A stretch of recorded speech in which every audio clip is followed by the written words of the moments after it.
This is Tony Victor, and I'm doing a reading from G.I. Gurdjieff's In Search of Being. Two rivers. It will be useful if we compare human life in general to a large river that arises from various sources and, after a dividing of the waters, flows into two separate streams. And we can compare the life of any one person to one of the drops of water composing this river of life. On account of the unbecoming life of people, it was established by great nature. For the purposes of the common actualizing of everything existing, that, in general, human life on the earth should flow in two streams, and that individual drops should have the possibility, at the place where the rivers divide, of entering one or the other current. Thus, in the life of humanity, there are two directions, active and passive. Laws are the same everywhere. Under the laws, these two currents continually meet, now crossing each other, now running parallel, but they never mix. They support each other, they are indispensable to each other, it was always so, and so it will remain. The life of all ordinary people taken together can be thought of as one of these rivers, a river in which each life, whether of a person or any other living being, is represented by a drop, and the stream in itself is a link in the cosmic chain. In accordance with general cosmic laws, the river flows in a fixed direction. All its turns, all its bends, all these changes have a definite purpose. In this purpose, every drop plays a part insofar as it is part of the river. But the law of the river as a whole does not extend to the individual drops. The changes of position, movement, and direction of the drops are completely accidental. At one moment, a drop is here, the next moment it is there. Now it is on the surface, now it has gone to the bottom. Accidentally it rises, accidentally it collides with another drop and descends. Now it moves quickly, now slowly. Whether its life is easy or difficult depends on where it happens to be. There is no individual law for it, no personal fate. Only the whole river has a fate, which is common to all the drops. In its current personal sorrow and joy, happiness and suffering, all these are accidental. But the drop has in principle a possibility to escape this general current and jump across to the other, the neighboring river. This too is a law of nature. But for this the drop must know how to make use of accidental shocks and of the momentum of the whole river, so as to come to the surface and be closer to the bank at those places where it is easier to jump across. It must choose not only the right place, but also the right time, to make use of winds, currents, and storms. Then the drop has a chance to rise with the spray and jump across into the other river. From the moment it gets into the other river, the drop is in a different world, in a different life, and therefore is under different laws. In this second river, a law exists for individual drops, the law of alternating progression. A drop comes to the top or goes to the bottom, this time not by accident but by law. On coming to the surface, the drop gradually becomes heavier and sinks. Deep down, it loses weight and rises again. To float on the surface is good for it. To be deep down is bad. Much depends here on skill and on effort. In this second river, there are different currents, and it is necessary to get into the required current. The drop must float on the surface as long as possible in order to prepare itself to earn the possibility of passing into a different current, and so on. But we are in the first river, the passive current of ordinary humanity. As long as we are in it, this river will carry us wherever it may. As long as we are passive, we shall be pushed about and be at the mercy of every accident. We are slaves of these accidents. At the same time, nature has given us a possibility of escaping from this slavery. Therefore, when we talk about liberation, we are talking precisely about crossing over into the other river, the other current. But of course it is not so simple. We cannot cross over merely by wishing it. Strong desire and long preparation are necessary. We have to live through the experience of being identified with all the attractions in the first river. And then we have to die to this river. All religions speak about this death. Unless we die, we cannot be born again.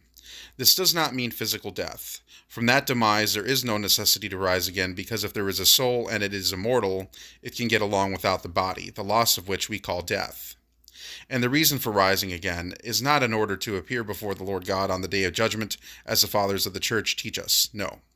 Christ and the others spoke of the death that can take place in life, the death of the tyrant from whom our slavery comes, the death that is a necessary condition of the first and principal liberation of man. If we were deprived of our illusions and all that prevents us from seeing reality, if we were deprived of our interests, our cares, our expectations and hopes, all our strivings would collapse. Everything would become empty, and there would remain an empty being, an empty body only physiologically alive. This would be the death of I.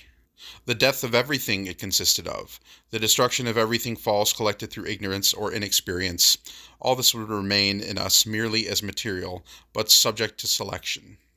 Then we would be able to choose for ourselves and not have imposed on us what others like. We would have conscious choice.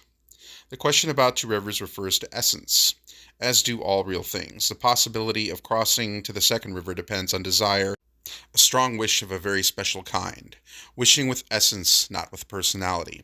Our essence is permanent. Our personality is our education, our ideas, our beliefs, things produced by the conditions of our formation. In our essence, we have almost nothing, because from the time we were babies, we have absorbed almost nothing. So we must aim to have the possibility to wish, to will, and this can only be attained by a person who realizes his nothingness. We must revalue our values, and this must be based on a real need.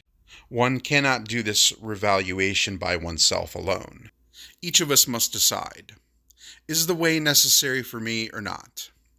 If we can be sincere, these values really can change. Even preparation of the mind gives results, but there is a risk. Although our mind changes every day, our essence stays as it is. Occasionally we may feel with our essence something that is very bad for us, or at least for our peace of mind. We will already have tested something which, though we forget it, may return. If the impression is very strong, our associations will keep reminding us. And if it is intense, we will be half in one place and half in another. And we will never be quite comfortable. This is good only if a person has a real possibility of change and the chance of changing. People can be very unhappy, neither fish nor flesh nor herring. This is a serious risk. Before we think of changing our seat, we would be wise to consider very carefully and take a good look at both kinds of chairs.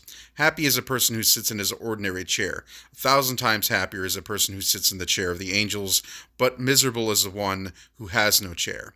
Each of us must decide, is it worthwhile? Now, our conscience is relative, but when we change our values, we will have to stop lying to ourselves. When we have seen one thing, it is much easier to see another, and it is more difficult to shut our eyes. We must either stop looking or be willing to take risks. This is Tony Victor, and I'll be telling you a little bit about my book, which is now available for pre-order. The link is available in the bio and description sections. The book is a scholarly work of flavors of an esoteric reference guide and lexicon. It gives new perspectives on the origins of the Rider-Waite tarot system as it relates to the Greek mystery schools and its mythology. Subjects such as astrology, sacred geometry, Kabbalah, Greek and Hebrew gematria, as well as G.I. Gurdjieff's fourth way, are also described. This is being released in both cloth-bound and a leather-bound book with a case. There will also be a tarot deck as a free gift when you pre-order.